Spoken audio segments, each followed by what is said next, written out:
Welcome back to the channel, guys. Nurse Montez, MURICMONTEZ, and I just want to kind of walk you through how a travel nursing contract is going to work and the possibilities of what you can make.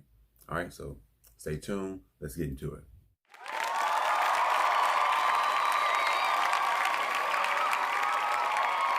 All right, so it's pretty interesting compared to normal um, jobs where you get a flat rate. Let's just say if you're a nurse, you get hired at a hospital, they're going to give you $26, $27 an hour. Flat rate, your health insurance is going to come out, all your health benefits and whatever, it's going to come out of that flat rate. Okay, well, when you're travel nursing, it's essentially the same thing, but it's broken up a little differently. All right, so you could take the flat rate as well. Let's just say you're going out of state and they offer you 40 an hour. All right, you can take that rate or you can take something a little different. Now, this isn't going to add up to be $40 an hour. I'm just using random numbers just so you can get an understanding of what's going on. So let's just say you get a rate of $20 an hour. Not bad. It may sound low to you at first, but however, when you compare to the flat rate you would have gotten, it all works out. So you get an hourly rate of 20. However, choose the stipend because the stipend is going to be a consistent amount of money. So it could be anywhere from $500, $1,000, $1,200, $1,300 for a stipend. Now, this money is not going to change. This is what you're going to get all 13 weeks of your contract if that's what you sign up for. All 13 weeks, let's just say you're going to get $1,300 of consistent money, and then your hourly rate for $20 an hour is what's going to be taxed. And that's going to combine with your $1,300 to equal out whatever it's supposed to equal out. Now, the reason you're getting this stipend is because they are paying for your meal. They're paying for you somewhere to stay. They're paying for gas, maybe even a car to rent. All that will come out of that if that's what you need it for. And some agencies will even give you the stipend along with paying for you somewhere to stay. That really just depends on which agency you get with. There are plenty of them out there. So now you think about the grand scheme of things. I thought about it wrong at first. And so when I did my first contract, I didn't really want to do the stipend because where I was going was within driving distance. So I could have saved the extra money I could have saved the stipend money along with making what I was making hourly. But I didn't think like that on my first contract. My second contract, I thought like that. And so now I'm getting the stipend money along with my hourly range. Now, you're going to think that at first you may think that this is a disadvantage because you're making $20 an hour, but you've got to look at it differently because it all equals out to be, that 30, that 32, that 34, 35, 40, 50, $60 an hour when you do the work, when you do the math. If math is your thing and you break down your numbers, it's all going to make sense. Because when you do your taxes, it's going to show as if you're making less than what you're actually making.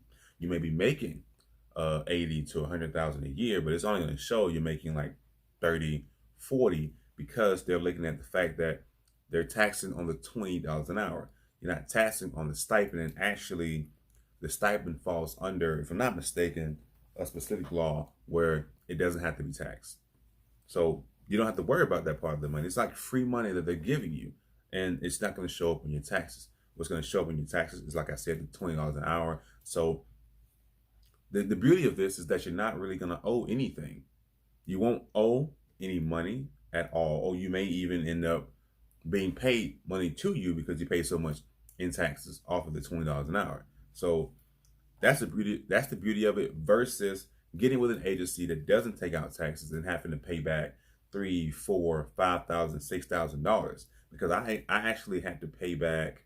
I had one that was about 2 or 3 that I paid back over the course of a year, some change. I ended up having to pay that back because If you didn't know, you're supposed to pay quarterly on your taxes if you are like an independent contractor or you're working for a company that doesn't take out taxes. You know, Uncle Sam is going to get his. So you've got to pay in quarterly.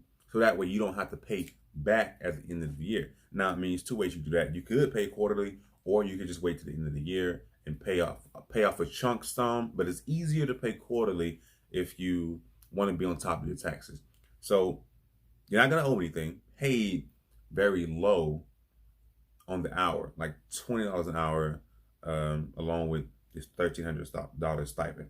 And then the other thing you might think about is what happens, well, when you want to get a house or you want to get a car and they look at your hourly rate. Well, that's fine. But also what I've researched is that they also take into account that you're getting a consistent stipend every week. So you're making this amount every week. And then if you were to give them your bank statements, it'll show that you're actually making more than what the hourly rate suggests you're making. So I think you'll be fine in terms of big purchases, credit, mortgages, cars, or whatever big item that you feel like you need to purchase. So that was my short video. When you break it down, it all makes sense. You're actually making more than the 13, 15, to 17 to $20 an hour that they're going to give you because you mix it in with the stipend. So your paychecks could go to the taxes. Your paycheck may look like $600, but in actuality, your paycheck may be 15 or higher, like $1,500 a week or higher, if you do the math right, if you pick the right agency, right? So I leave you with this knowledge, guys. Consider getting into travel nursing. It's not what you think. It's not what you think. You know, a lot of people will say, well, what about health insurance? What about benefits? You know, I can't travel out of state like that. Well, you don't have to travel out of state. You can travel within your state. You're going to make enough to pay your own health insurance. And agencies do take out taxes. So I would suggest considering it. And I mean, if it's not your thing, it's not your thing. But definitely give it a try and see how you like it. If you don't like it, at least you can say that you tried it. All right, that's the end of the video, guys. Hope you enjoyed it. Hope you became educated on how travel agencies really work. See you in the next video.